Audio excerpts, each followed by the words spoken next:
नमस्कार, मैं डॉक्टर सुशील दुबे एक बार फिर आपका ईऑन रूब्रिक मॉड्यूल के थर्ड सेशन में डे 1 में आपका स्वागत करता हूं। जैसा कि मैंने पहले भी बताया था कि रूब्रिक्स निकालने के दो तरीके हैं, एक ऑब्जर्वेशन और दूसरा उनकी लाइफ हिस्ट्री से हम एक्सट्रैक्ट करते हैं, उनकी लाइफ हिस्ट्री से हम रूब्रिक्स को समझते हैं और उसको अप्लाई करते हैं। आज मैं ये जो केस बताने जा रहा हूँ, ये मेरे क्लिनिकल लाइफ का सबसे पहला केस है। जब मैं क्लिनिक में बैठा था, क्लिनिक ओपन करके, तो ये मेरे क्लिनिक का सबसे पहला केस था जो मेरे पास आया था। पेशेंट को एम्फाइसीमा था और आईसीयू में वो एडमिट थे। वहाँ मेरे कोई फ्रेंड एक काम करते थे जिन्होंने ये केस मेरे पास रेफ़र किया और पेशेंट हॉस्पिटल से डिस्चार्ज लेकर मेरे पास आया था।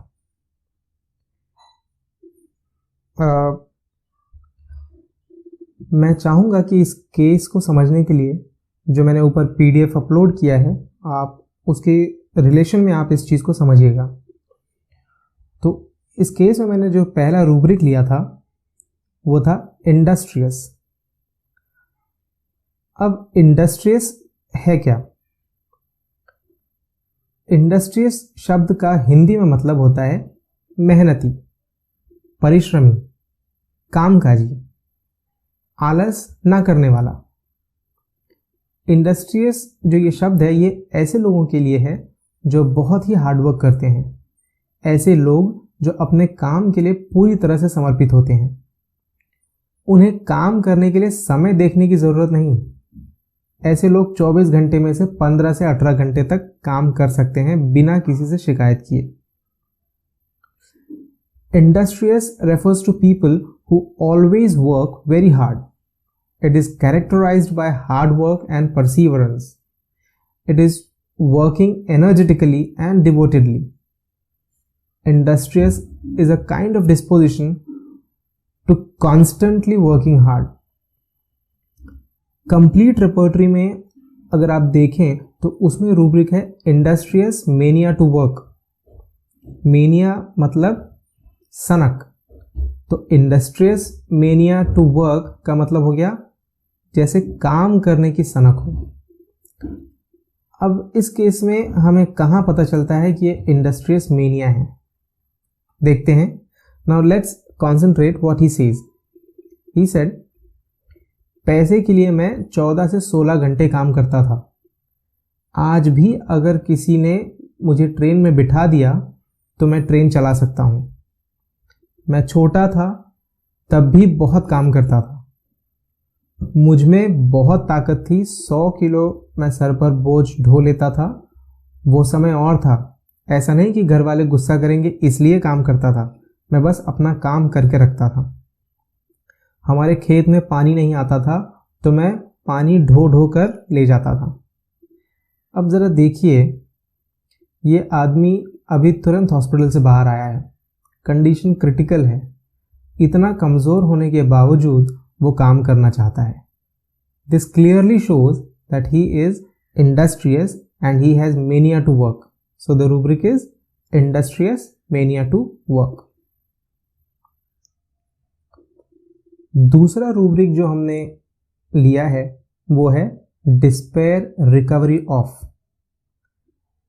डिस्पेयर का हिंदी में मतलब होता है निराश हो जाना, हताश हो जाना, पूरी तरह से नाउम्मीद हो जाना, मायूस हो जाना, कोई उम्मीद ना रखना, कोई आस नहीं रखना, बिल्कुल आशाहीन हो जाना। और रिकवरी का मतलब होता है हेल्थ को फिर से रिकवर करना, स्वास्थ्य का फिर से लाभ लेना, बीमारी से ठीक हो जाना या बीमारी से उबर जाना। अब अगर इन दोनों को हम कंबाइन करके समझें तो इस रूब्रिक का पूरा मतलब समझ में आ जाएगा। डिस्पेयर ऑफ रिकवरी या डिस्पेयर रिकवरी ऑफ का मतलब होगा बीमारी से ठीक होने की कोई उम्मीद नहीं बचना। अब कोई आशा नहीं कि मैं ठीक हो पाऊंगा, अब इस बीमारी से ठीक होने की तो कोई उम्मीद ही नहीं है। Despair is the feeling of no longer having any hope. It is to lose और give up hope. It is a state in which all hope is lost or absent. It is a feeling that everything is wrong and nothing will turn out well. In this, the patient feels as if his health has deteriorated so much that nothing can be done to restore his health. He loses all his hope to recover from the illness. तो जब कोई भी व्यक्ति अपनी बीमारी से नाउमीद हो जाता है तो उसके लिए रूब्रिक होगा डिस्पेयर रिकवरी ऑफ। अब इस केस में देखते हैं कैसे हमें पता चला कि इस पेशेंट में डिस्पेयर है रिकवरी के लिए। ही सेज, आप कुछ नहीं कर पाओगे, पहले आप देख लो कि मुझे कैसे सांस लेने में प्रॉब्लम होती है। अपनी बॉडी देखकर मुझे रोना आता है, मोशन या यूरिन भी पास करने जाता हूँ होता है तो भी मुझसे दूसरों का सहारा लेना पड़ता है। मेरा पैर पूरा गल गया है, गल गया मतलब बहुत पतला हो गया है, इसलिए मैं खड़ा भी नहीं हो पाता हूँ। मैं जानता हूं कि अब मैं ठीक नहीं हो सकता। गौर करना इस सेंटेंस में, मैं जानता हूं कि अब मैं ठीक नहीं हो सकता। He cried and asked me, अब आप भी क्या कर पाओगे।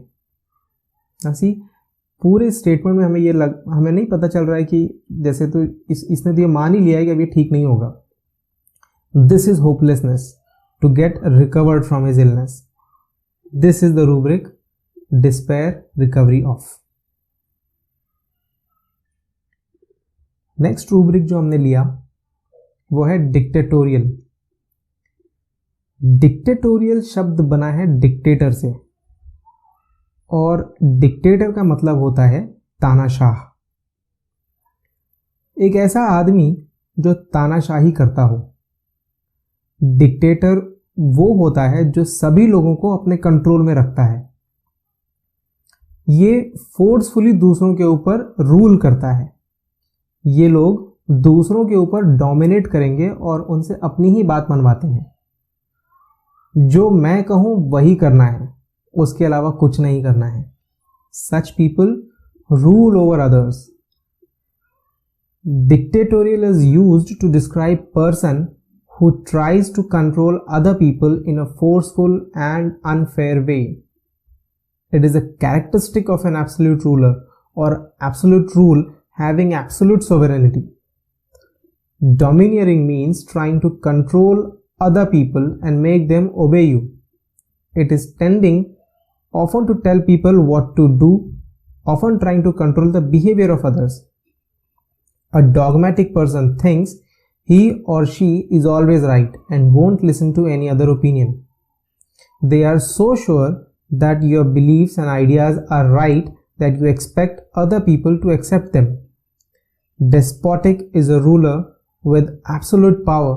Despotic is a person who has lot of power over the people. For example, one of my patients, जब भी उसको अपने बीवी या बच्चों को बुलाना होता था तो वो बस बेड या सोफे की लकड़ी को नॉक करता था, ठक ठक, ऐसी ठक ठक। बस ये नॉक की आवाज सुनकर उनके बच्चे और बीवी भागे भागे आते थे। मुंह से नहीं बुलाते थे, फिर भी ये लोग भागे भागे आते थे। ये था उनका डोमिनेशन। मैं ठक ठक करूं तो आना ही है, और अगर अंदर भेजना हो तो बस उंगली का इशारा ही चलता है, जैसे कि अंदर जा। मुंह से कोई वर्ड नहीं, बस उंगली से इशारा है कि भाग यहां से। ना यू कैन फील दिस। जबरदस्ती दूसरों को अपनी उंगलियों पर नचाना, उनके ऊपर अपना हुक्म चलाना और उस हुक्म को मानने के लिए मजबूर करना इज डिक्टेटोरियल।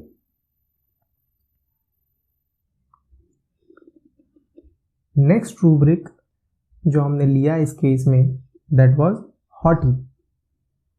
हॉटी का हिंदी मतलब होता है घमंडी, अभिमानी, अहंकारी, मगरूर होना। जो लोग हॉटी होते हैं वो अपने आप को दूसरों से बेहतर और दूसरों को अपने से निचले दर्जे का समझते हैं। I still remember one of our patient who said, मैं अपने आगे किसी को कुछ नहीं समझता। आपको इस सेंटेंस में ही समझ में आ जाएगा कि ये अपने आप को कितना ऊंचा और बाकियों को कितना नीचा समझता है। हंसी क्या कहता है वो, मैं अपने आगे किसी को कुछ नहीं समझता। इनका बिहेवियर आपको बहुत एरोगेंट लगेगा, जैसे आप इसके सामने कुछ हो ही नहीं, अपने आप को पता नहीं क्या समझता है, कितना अकड़ू है, ऐसी फीलिंग्स आएंगी आपको। Haughty refers having a high opinion of oneself with some contempt for others. It is a proud and disdainful behavior. They behave in a way that shows they think they are better than other people. It is a behavior which is arrogantly proud. इसको कहते हैं hottie.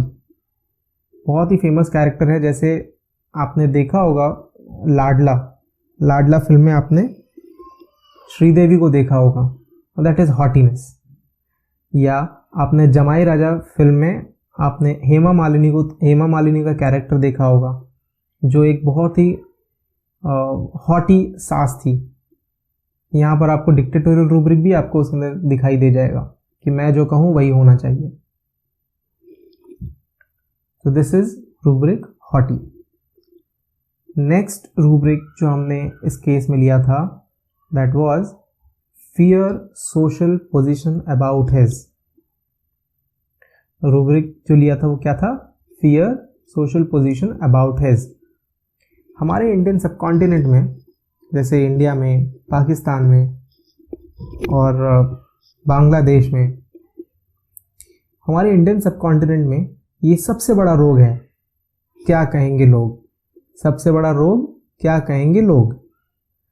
Social position is the position of an individual developed in a given society and culture. Social position influences social status of an individual. The rubric relates to those individuals who are concerned of their social status. इन लोगों को अपने समाज में, society में अपने image को लेकर एक चिंता रहती है। ये लोग कोई ऐसा काम नहीं करेंगे कि इनकी सोसाइटी में बदनामी हो या लोग उनको बुरा आदमी समझें। इनको बहुत फर्क पड़ता है कि सोसाइटी इनके बारे में क्या सोच रही है, अड़ोसी पड़ोसी यानी नेबर्स इनके बारे में क्या सोचेंगे।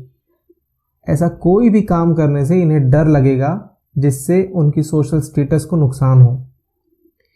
अब इस केस में कहां से पता चलता है, देखते हैं। ही सेज, मुझे कर्ज लेना पसंद नहीं है, मैंने आज तक कभी कर्ज नहीं लिया। कर्जा लूंगा तो कोई मेरे घर पे आ जाएगा और मेरे घर के सामने खड़ा हो जाएगा, तो अगल बगल वाले क्या समझेंगे, क्या सोचेंगे मेरे बारे में, है कि नहीं।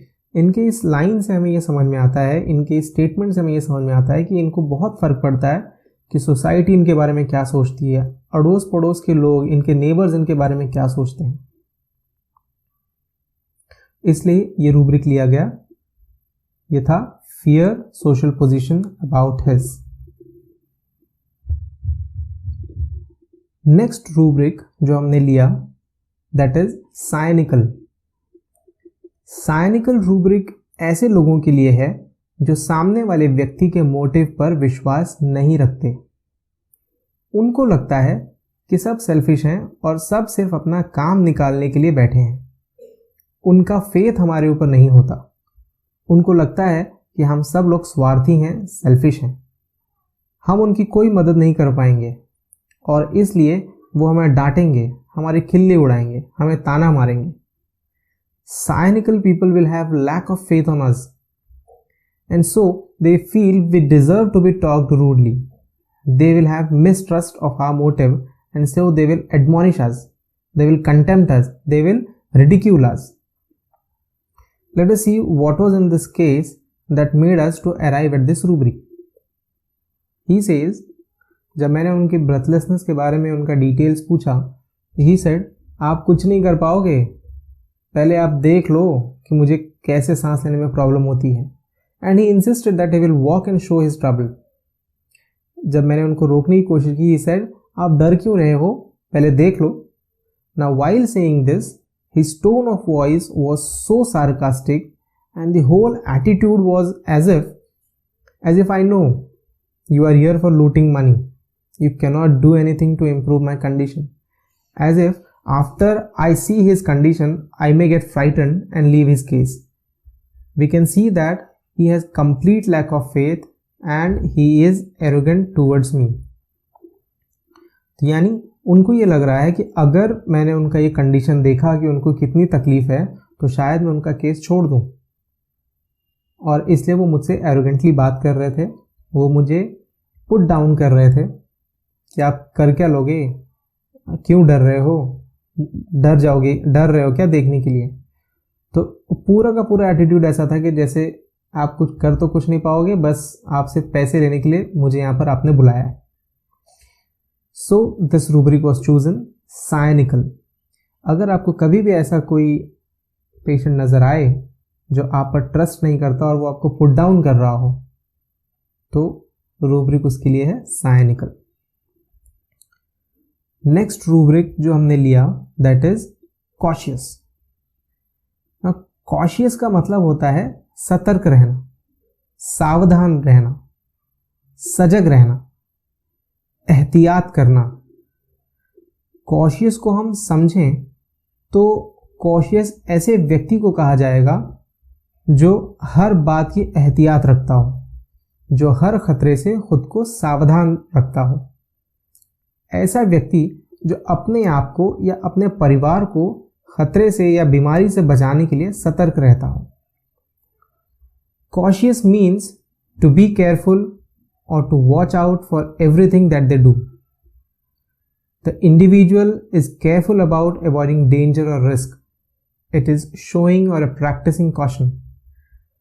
It is prudent behavior of showing careful forethought. अब इस केस में कहाँ पता चलता है कि वो cautious है? He says,